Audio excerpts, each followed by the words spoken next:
오늘 우리에게 주시는 하나님 말씀은 창세기 10장 1절에서 5절 말씀입니다.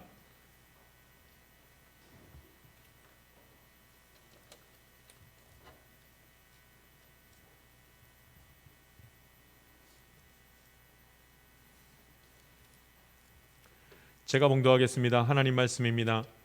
노아의 아들 셈과 함과 야벳의 족보는 이러하니라. 홍수 후에 그들이 아들들을 낳았으니 야벳의 아들은 고멜과 마곡과 마대와 야완과 두발과 메섹과 디라스요. 고멜의 아들은 아스그나스와 리밧과 도갈마요. 야완의 아들은 엘리사와 달시스와 깃딤과 도다님이라. 이들로부터 여러 나라 백성으로 나뉘어서 각기 언어와 종족과 나라대로 바닷가의 땅에 머물렀더라. 아멘. 믿음이 성숙해지려면 이라는 제목으로 말씀 나누겠습니다. 믿음이 성숙해지려면, 믿음이 막 변하는 거 아세요? 내 믿음이 막 변합니다. 계속해서 믿음이 흔들흔들 하잖아요. 믿음이 흔들흔들합니다. 아니 목사님 어떻게 믿음이 흔들립니까? 흔들리죠. 각자가 자기의 모습을 보면 잘 알 수 있습니다. 믿음이 어떤 때는 굳건해져가지고 강한 믿음으로 서서 하나님이 있는 것처럼 느껴지고 하나님을 만나기도 하고 막 그럽니다. 그런데 어느 때는 믿음이 흔들흔들해져서 연약해져가지고 하나님이 있는지 없는지 참 모르겠습니다. 이렇게 생각이 들기도 합니다. 그 이유는 믿음이 변하기 때문이죠. 약해졌다가 강해졌다가 강해졌다가 약해졌다가 이걸 반복하더라고요. 믿음이. 그래서 믿음이 성숙해졌다는 말은, 나 믿음이 성숙해졌다는 말은 앞으로 죄를 한 번도 짓지 않고 살아가겠다는 것을 의미하는 것도 아니요. 믿음이 성숙해졌다는 말은 믿음이 강해졌다, 약해졌다를 안 한다는 말도 아닙니다. 믿음이 성숙해졌다는 말은 약해졌다, 강해졌다, 믿음이 굳건해졌다, 흔들렸다 하는 그 간격을 줄여나가는 것을 보고 믿음이 성숙해졌다 이렇게 말을 하는 것입니다. 간격이 줄어드는 거죠. 그리고 그 강도가 점점 줄어드는 것을 말합니다. 중요한 것은 우리가 믿음 생활할 때 믿음이 흔들리지 않을 거다, 믿음이 변하지 않는다 생각하면 믿음이 성숙하지 않은 사람이고 성숙할 수도 없습니다. 믿음은 늘 흔들흔들합니다. 한번 따라해 볼까요? 믿음이 흔들흔들합니다. 아니 그렇게 살라는 것이 아니라 그걸 인정해야 됩니다. 그래야 주님을 더 의지하게 돼 있어요.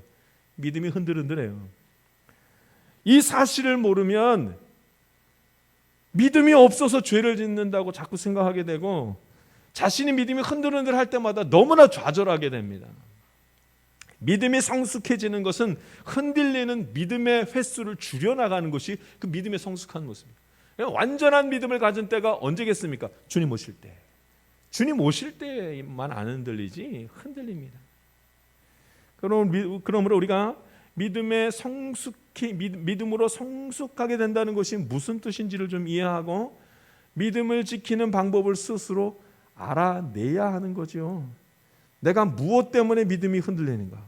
나는 이 일만 터지면, 이 사람만 만나면, 이런 상황만 벌어지면 자꾸 내 믿음이 흔들린다. 그럼 그 상황에 가지 말아야죠. 그런 사람 만나지 말아야죠. 그 일을 하지 말아야죠. 딱 멈춰서야 합니다. 그래야지만 믿음을 지킬 수 있지요. 그래야 믿음이 흔들리는 횟수를 줄이지요. 믿음은 흔들릴 수밖에 없고 변할 수밖에 없습니다. 왜냐하면 이 육체를 입고 살아가는 한 믿음은 흔들릴 수밖에 없고 믿음은 왔다 갔다 합니다.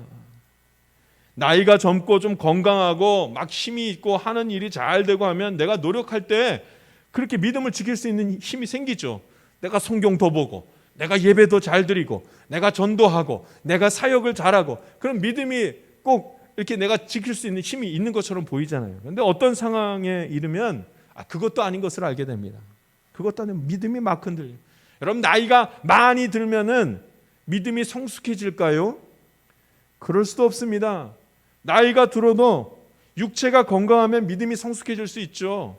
그런데 육체가 병들고 너무 힘들면, 나이가 훨씬 많이 들면 아무것도 할 수 없이 혼자 남아있게 되면 믿음이 성숙해질 수가 없죠. 육체가 연약한데. 어떤 원로 목사님이 너무 연로하시고 병이 깊으셔서 이젠 자기 이름도 기억도 못하시고 자기 가족이 누군지도 모르고 그렇게 되었습니다. 그런 분이 어떻게 자기 믿음을 지키겠습니까? 어떻게 믿음이 성숙해질 수가 있겠습니까? 여러분, 믿음은 다 변합니다. 변합니다. 어느 때는 하나님의 강한 용사가 되어 있지만 어느 때는 하나님을 기억하지도 못하는 육체의 제한을 가지고 인생을 마무리하게 됩니다. 우리가 어떻게 믿음을 지키겠습니까? 이 연약한 육체를 가지고 어떻게 믿음을 성숙하게 만들 수 있겠냐는 거예요. 사실은 내가 가지고 있는 그 믿음은 하나님이 주신 선물이요, 은혜죠. 할렐루야. 그런데 그럼에도 불구하고 하나님이 우리에게 믿음을 주신 다음에 계속해서 요구하시는 것이 있습니다. 이 땅 살아가면서 요구하시는 것이 있습니다. 그것은 믿음이 성숙해져야 된다는 얘기를 계속하십니다. 여러분, 우리가 하나님의 은혜로 구원받았잖아요. 마치 내가 태어날 때 내 의지로 태어난 것이 아니라 내가 태어나고 봤더니 여기에 태어났더라고, 이 땅에 있더라고요. 마치 나는 하나님을 모를 때 하나님이 나를 하나님의 자녀 삼아 주신 다음에야 하나님이 있구나, 이걸 나중에 우리가 알게 되지 않습니까? 마치 이런 것과 같이 여러분, 우리가 나도 하나님이 잘 모르는 그때 하나님이 나에게 은혜를 베푸셔서 믿음을 갖게 됐습니다. 그리고 나서 하나님이 하시는 말씀, 내가 믿음을 주었으니 그 믿음을 지키고 믿음대로 살라고 말씀하셨습니다. 할렐루야. 그러니까 믿음도 없이 어떻게 천국 가요? 그러니까 믿음을 지키라고, 내가 준 믿음을 너가 지켜야 된다, 이렇게 말합니다. 이걸 두고 믿음의 성숙을 이루어라, 하나님 말씀하시는 거죠. 작은 일에 흔들리고 큰 시험에 무너져 내리는 믿음을 갖지 말라고 하나님 말씀을 하십니다. 여러분, 성경에 오늘 믿음이 성숙해지면 어떻게 하는지 세 가지로 말씀을 하시더라고요. 그 첫 번째가 믿음이 성숙해지려면 먼저 가정이 바뀌어야 됩니다. 가정이 바뀌어야 된다는 얘기를 합니다. 가정이 변하지 않으면 나의 믿음은 계속 흔들립니다. 여러분, 이를 위해서 기도하십시오. 나의 가정이 변하게 해주십시오. 하나님 앞에 기도하십시오. 오늘 성경에 창세기 10장에 노아의 족보가 나옵니다. 노아라는 가정의 족보가 나옵니다. 왜 족보가 이렇게 남의 이름도 어려운 이 이름들만 쭉 나와 있는 족보가 여기 왜 나와 있는가? 전혀 나하고 상관없는 것 같은데 이것으로 어떻게 하나님의 은혜를 깨닫는가? 노아와 노아의 아들들 셈, 함, 야벳, 그리고 그 아들의 아들들만 열거되어져 있는데 왜 성경은 노아의 족보를 이렇게 나열하고 있는가? 중요한 얘기가 있더라고요. 노아와 노아의 아들들의 족보라는 것을 주목해서 보면 족보가 뭐예요? 가족 이야기더라고요. 가족 이야기. 노아의 가족의 역사, 이것이 족보입니다. 하나님이 창세기 10장에서 족보를 통해서 노아의 가족의 믿음이 어떻게 흘러가는지를 지금 설명하려고 하는 것입니다. 가족이 중요하다는 뜻이죠. 노아의 가족이 어떠했는가? 여러분, 그의 아들들과 셈, 함, 야벳의 그 가족들과 그 가족의 자녀들의 후손들이 과연 믿음을 지키면서 살아갔을까요? 우리가 대강 짐작해서 그들의 후손들이 어떻게 살아갔는지를 알 수가 있습니다. 창세기 10장 말고 11장에 넘어가자마자 바벨탑 사건이 뚝 터져가지고 거기서 엄청난 일이 벌어지고 하나님이 벌을 내리시는 장면이 나옵니다. 인류는 노아의 가족들과 그 후손들에 따라서 쉴 새 없이 퍼져나갔다, 이렇게 말씀을 하고 있습니다. 그러면서 노아의 가족이 어떠했는지를, 어떻게 흘러갔는지를 바벨탑 사건으로 다 말씀을 하셔버렸습니다. 이 얘기는 무슨 얘기예요? 믿음으로 사는 이가 많지 않다는 사실을 지금 보여주십니다. 그래서 족보는 아주 중요한 단서가 되게 됩니다. 홍수 이후에 새하늘과 새 땅이 쫙 펼쳐진 다음에, 인류가 새롭게 만들어진 다음에 11장으로 넘어가기 전에 10장에서 뭘 보여주시냐면 노아의 족보. 그래서 가족이 중요하다는 얘기를 지금 설명하려는 것이죠. 믿음을 지키는데 가족이 얼마나 중요한지를 지금 말씀을 하는 겁니다. 여러분, 믿음을 지키려면 가족이 다 함께 믿음 안에 서 있는 은혜가 있어야 할 줄 믿습니다. 가족이 변해야 되죠. 내가 아무리 믿음으로 살려고 해도 가족이 그렇게 뭘 도와주지 않으면 믿음으로 설 수가 없어요. 막 넘어져요. 가족은 매우 개인적이고 매우 사적인 공간이기 때문에, 그 관계들이기 때문에 가족들끼리는 뭐 숨길 것도 없어요. 볼 거 안 볼 거 다 보셨죠? 왜 저만 본 것처럼 그래요? 가족들은 서로 볼 거 안 볼 거 다 본 사이들이에요. 꺼리낌 없이 나의 어떤 부분도 다 보일 수밖에 없는 게 가족이라고요. 그래서요, 가족 때문에 가장 크게 상처받고요, 가족 때문에 가장 크게 위로받아요.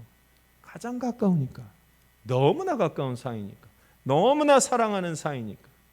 그러니 나의 믿음을 지키려면 어떻게 해야 되겠습니까? 가족과의 공감이 있어야지만, 그래야지만 믿음을 지킬 수가 있습니다. 믿음으로 사는 것이 매우 어렵다는 사실을 가족이 함께 알아야지만 위로받으면서 버텨내요.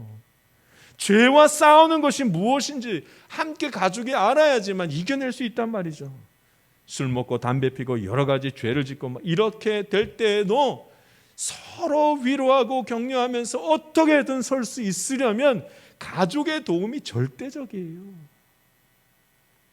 그래서 가족을 지켜야 된다는 얘기를 합니다. 가족이라는 얘기. 그래서 창세기 10장이 그냥 가족의 족보가 쫙 나오는 거예요. 이 중요하다는 말씀을 하시는 거죠. 어떤 사람은 태어나면서부터 그리스도인이 된 사람들이 있죠. 모태신앙. 어떻게 그런 일이 있습니까? 아이가 아무것도 모를 때 갑자기 세례받고 자녀, 하나님의 자녀. 어떻게 해요? 가족의 신앙으로, 아버지와 어머니의 신앙으로, 할머니, 할아버지의 신앙으로 말미암아 그 아이는 그 가족에서만 버티고 있으면, 가족의 정신과 가족의 문화와 가족의 철학을 가지고 그대로 있게 된다면 이 믿음은 흔들리지 아니하리라 라고 말하는 것입니다. 할렐루야. 물론 믿음은 온전히 개인적인 것이지만, 구원은 한 사람 한 사람이 받는 것이 마땅하지만, 가족이라는 울타리 안에서 믿음을 지켜나갈 수 있는 가능성이 너무나 높은 것입니다. 믿음이 성숙해지기를 원하십니까? 그렇다면 가정을 돌아봐야 됩니다. 그리고 그를 위해서 기도해야 됩니다. 나의 믿음이 왜 이렇게 더디 성장할까? 왜 이렇게 흔들흔들할까? 가족을 봐야 됩니다. 가족. 내가 왜 이렇게 혈기를 부리고 어리석은 행동들을 많이 하게 되는가? 궁금하십니까? 가족이 도와야 됩니다. 가족과 함께 있어야 됩니다. 믿음의 동역자가 가족이어야 합니다. 나의 은밀한 것을 다 아는 가족과 믿음의 끈으로 묶여 있어야 됩니다. 그래야지만 나의 믿음이 성숙해질 수 있는 것입니다. 저와 여러분이 이를 위해서 기도할 수 있게 되기를 간절히 바랍니다. 두 번째입니다. 믿음의 성숙을 이루기 위해서는 서로 같음과 다름을 이해해야 됩니다. 서로 같음과 다름을 이해해야 됩니다. 지금 족보를 중심으로 말씀을 나누는 겁니다. 창세기 10장에 족보가 왜 나왔나 봤더니 족보가 갖는 의미가 너무 큰 거죠. 족보는 가족을 의미합니다. 그런데 시간이 흐르자 가족이 남이 되어버렸습니다. 셈의 후손들이 많아졌습니다. 함의 후손들이 많아졌습니다. 야벳의 후손들이 많아졌습니다. 노아와 그 세 아들 그 이후의 후손들이 많아졌습니다. 그랬더니 그들끼리 싸우기 시작하는 거예요. 시간이 흐르면 흐를수록 어떤 사람은 어떤 사람의 종이 되고 어떤 사람은 주인이 되고 엉망이 되어져 버렸습니다. 가족이 남이 되어져 버렸습니다. 그러나 사실 남이라고 생각했던 그 사람이 예전에는 뭐였단 소리예요? 가족이었단 말이죠. 가족. 그럼 족보는 누가 보는 겁니까? 조상이 족보를 보는 거예요? 후손이 족보를 보는 거예요? 후손이 족보를 보지 않습니까? 아, 우리 한 가족이었구나. 너네 할아버지하고 우리 할아버지하고 형제였구나. 아, 족보를 통해서 이렇게 해서 알아가는 겁니다. 다른 줄 알았더니 한 뿌리에서 났구나. 족보가 의미하는 것이 이것입니다. 창세기 10장에서 족보를 말하는 이유는 창세기 10장 이후에는 진짜 남남처럼 지내면서 너하고 나하고는 달라, 틀리니까 이제는 싸우는 거야. 이게 벌어질까 봐 10장에서 뭘 보여주세요? 족보를 보여주시면서 다르지 않다, 우리는 같다, 이걸 말씀하시는 거예요. 믿음을 지키려면 우리가 다르지 않다는 사실을 알아야만 합니다. 그렇지 않으면 무너져 내리는 거예요. 그걸 얘기합니다. 하나님은 사랑이시라, 신약에서는 이렇게 말씀했습니다. 그래서 우리도 서로 사랑하라, 이렇게 하나님 말씀하셨습니다. 믿음 지키는 것은 사랑해야 하는 것입니다. 어렵지요. 그러나 믿음의 성숙의 가장 중요한 부분 중에 하나는 사랑해야 됩니다. 다를 때에 다른 것이 틀린 것이 아님을 알고 사랑할 수 있어야 됩니다. 오늘 저와 여러분이 하나님이 주시는 믿음으로 말미암아 사랑하며 살아갈 수 있게 되기를 간절히 바랍니다. 우리가 예수 안에서 가족이라고 성경에서 말하지 않습니까? 서로 다르지 않습니다. 틀리지 않습니다. 한 뿌리 안에 있습니다. 사랑하며 살아가기를 간절히 원합니다. 우리 옆 사람과 인사 한번 하죠. 서로 사랑합시다. 하라는데 안 하시는 건 왜 안 하시는 거예요? 안 사랑하시겠다는 거예요? 왜 우리가 사랑하지 못하냐면 다르다는 게 너무 크게 느껴지면 사랑하지를 못합니다. 여러분, 이걸 극복하라는 거죠. 믿음의 성숙은 이걸 극복할 때 이루어집니다. 다르다고 말하다가 그 다르다는 의미 속에 뭐까지 들어있냐면 당신하고 나하고 틀려, 당신 틀렸어, 이것이 들어있기 때문입니다. 너와 내가 다를 수 있다는 것을 인정하고 우리가 한 뿌리다, 예수 안에서 하나다, 이래야 되는 것입니다. 그래도 우리는 부끄럽게 사랑하지 못하죠. 끼리끼리 신앙이 얼마나 많은지 모릅니다. 믿음이 있어도 나와 마음이 맞는 사람하고만 잘 지내려고 합니다. 다르면 싫어합니다. 다르면 이해하려고 하지도 않습니다. 나의 믿음의 잣대로 얼마나 선을 그으면서 당신이 왜 그런지 알 수가 없다고 하면서 미워하는지 모릅니다. 내 안에 미움이 얼마나 많은지요. 여러분, 우리가 왜 이렇게 미운 마음이 이렇게 크죠? 이 안에 뭐가 그렇게 미워하고 그런 마음들이 많이 드는지 모르겠습니다. 죄의 역사는 미움을 통해서 나타납니다. 그러니까 미워하지 않으려면 다르다, 틀리다, 이거를 해결을 해야만 하는 것입니다. 믿음이 성숙해지려면 다름을 인정해야 됩니다. 서로 다를 수 있다, 인정해야 됩니다. 다른 것을 이해하는 방법은 그냥 인정하는 것입니다. 어떻게 해요? 그냥 인정하는 것입니다. 납득이 안 돼도 그냥 인정하는 것입니다. 나의 방식을 강요하는 것이 아니라 그의 방식과 생각을 그냥 인정하는 것입니다. 중요한 단어는 그냥이라는 말입니다. 그냥 인정하는 것입니다. 아니, 이만저만 했으니까 말해봐, 그게 고쳐져야 될 거 아니야, 그거 가지고는 안 된다는, 그냥 인정해야 됩니다. 믿음이 성숙해지려면 다름을 그냥 받아들여야 됩니다. 아니, 목사님, 그래가지고 어떻게 같이 지낼 수가 있습니까? 같이 지내게 하시는 분은 하나님이십니다. 그냥 인정하기만 하면 됩니다. 계속 미워하면 안 되고, 마음에 계속 그 미워하는 마음으로 불평하고 원망하면 믿음의 성장이 없습니다. 믿음의 성숙이라는 게 있을 수가 없습니다. 내가 왜 성숙하지 못할까? 내 믿음이 왜 이렇게 흔들릴까? 하나님이 주신 은혜를 왜 이렇게 쉽게 잃어버릴까? 마음속에 미워하는 마음이 많고, 그 마음속에 미워하는 사람 때문에 불평하고 불만족하기만 하면은 성숙이 있을 수가 없습니다. 여러분, 그게 우리 안에 자리 잡을 때가 굉장히 많죠. 하나님은 하나님을 배신한 인간을 위해서 예수님을 이 땅에 보내주셨습니다. 그런데 사람들은 그 예수님을 십자가에 못 박아버렸습니다. 예수님은 자신이 하나님의 아들이라고 말씀하시면서 이 땅에 오신 메시아라고 말씀하시고, 병든 자를 고치시고 귀신 들린 자를 치유하시고 죽은 자를 살리셨습니다. 그러나 사람들이 예수님한테 침을 뱉고 그를 때리고 죽였죠. 예수님은 하나님을 배신한 그 인간들에게, 자신을 못 박은 인간들에게 어떻게 했습니까? 미워했습니까? 분노했습니까? 폭력을 폭력으로 갚았습니까? 아니요. 자기의 몸을 그대로 내어주셨습니다. 하나님도 그의 아들을 그냥 내어주시기만 하셨습니다. 어떻게 해요? 말 없이. 그들을 그냥 덮어주셨습니다. 그냥 용서해 주셨습니다. 이유 없이. 나와 맞지 않는 사람, 나와 다른 사람, 정말 싫은 그 사람을 대하는 방법을 오늘 말씀하시죠. 그냥 용서하는 것입니다. 이유를 묻는 것이 아니라 그냥 덮어주는 것입니다. 오늘 저와 여러분이 믿음의 성숙을 위해서 그냥 덮어주는 은혜가 있기를 간절히 바랍니다. 물론 예수님이 하신 것처럼 이런 이상적인 일을 할 수야 없겠죠. 나를 죽이려고 달려드는 사람에게 그냥 봐주고 나도 죽자 하고 죽을 수 있는 사람은 예수님밖에 없겠지요. 그러나 그 정신은 정확하게 알고 있어야 됩니다.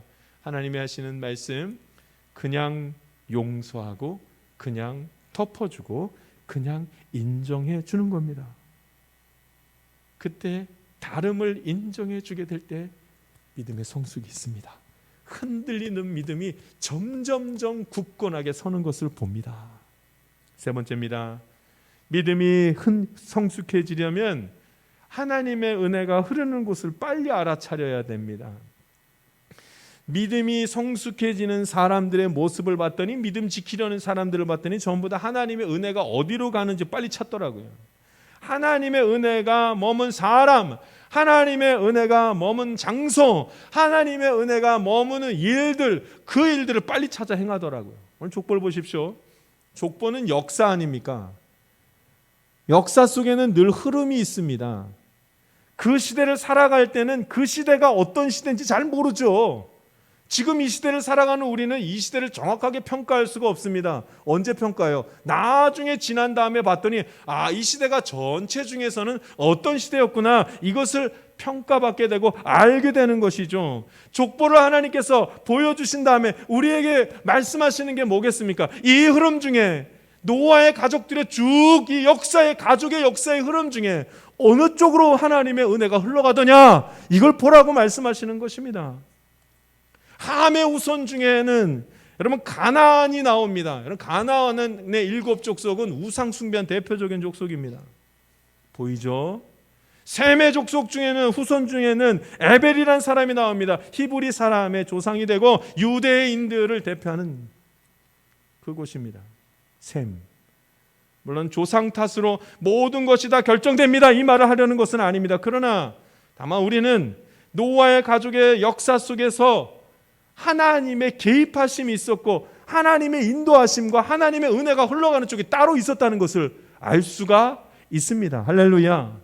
한 뿌리에서 나와서 각자의 삶을 살아가고 있습니다. 다 다른 삶을 살아가고 있습니다. 그런데 그 중에도 하나님의 은혜를 따라 살아가는 자가 그 안에 생기고 있었더라는 거죠.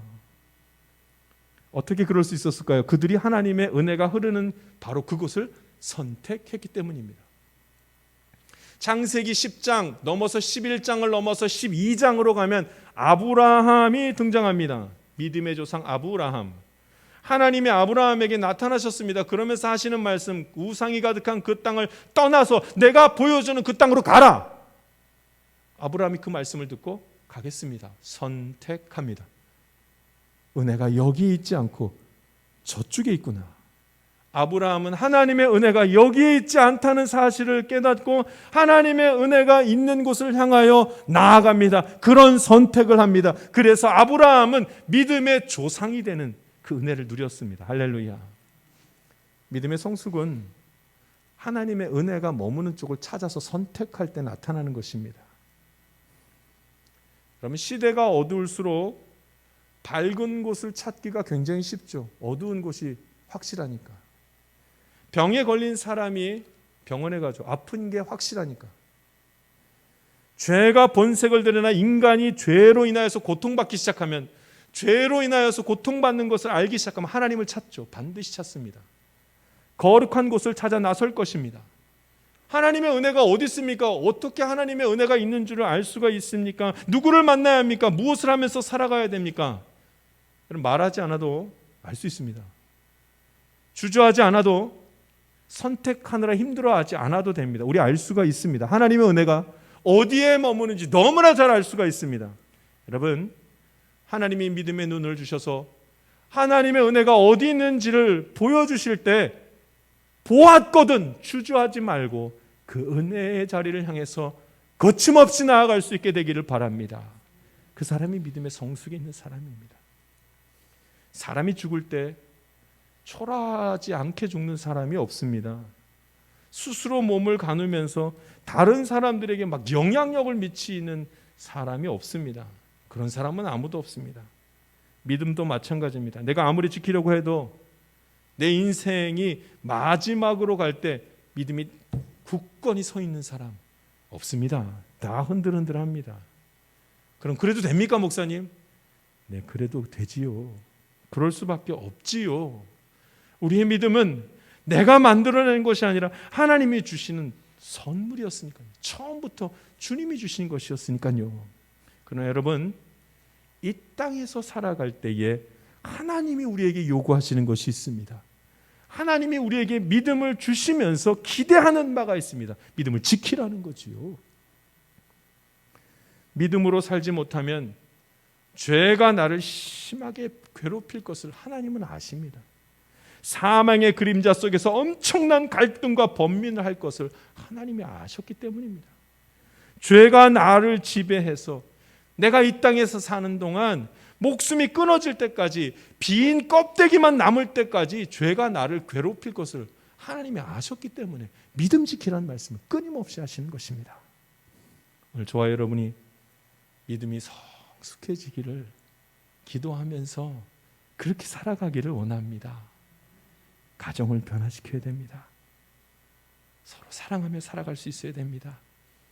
하나님의 은혜가 어디에 있는지 바라보아야 합니다. 이것이 우리가 믿음으로 사는 방법입니다. 기도하겠습니다. 살아계신 하나님 아버지, 오늘도 주님의 말씀을 따라 서게 하시니 감사를 드립니다. 주님, 내게 믿음 주셔서 죄가 역사하는 곳에 서지 않게 하신 것 감사를 드립니다. 이제 이미 내게 주신 이 믿음, 흔들흔들할 때마다 아버지 하나님, 어떻게 하면 주 앞에서 온전히 설 수 있는지를 바라보며 믿음으로 살아가는 주님의 자녀들 다 되도록 인도하여 주시옵소서. 오늘도 살아서 역사하시는 하나님, 지금 임하여 주셔서 우리 마음을 주장하시며 다시 한번 담대히 서는 시간 허락하여 주시옵소서. 감사함이 예수님의 이름으로 기도하옵나이다. 아멘. 세상 가운데로 나아가는 성도 여러분, 그리스도인들은 믿음으로 사는 것입니다. 믿음이 너무 자주 흔들리면 그 인생은 고통받을 수밖에 없고 불안할 수밖에 없습니다. 어떻게 하면 믿음으로 살아갈 수 있을까요?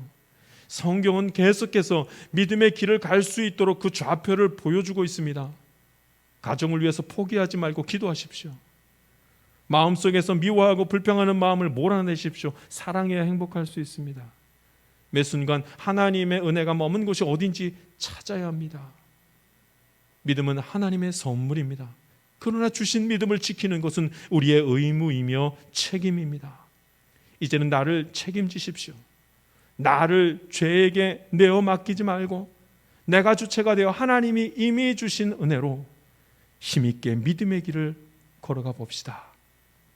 지금은 우리 구주 예수 그리스도의 은혜와 하나님의 놀라우신 사랑과 성령님의 감동과 마교통 충만하신 은총이 성숙된 신앙생활을 하기를 원하는 하나님의 귀한 자녀들 가운데 지금부터 영원토록 함께하기를 간절히 축원하옵나이다. 아멘.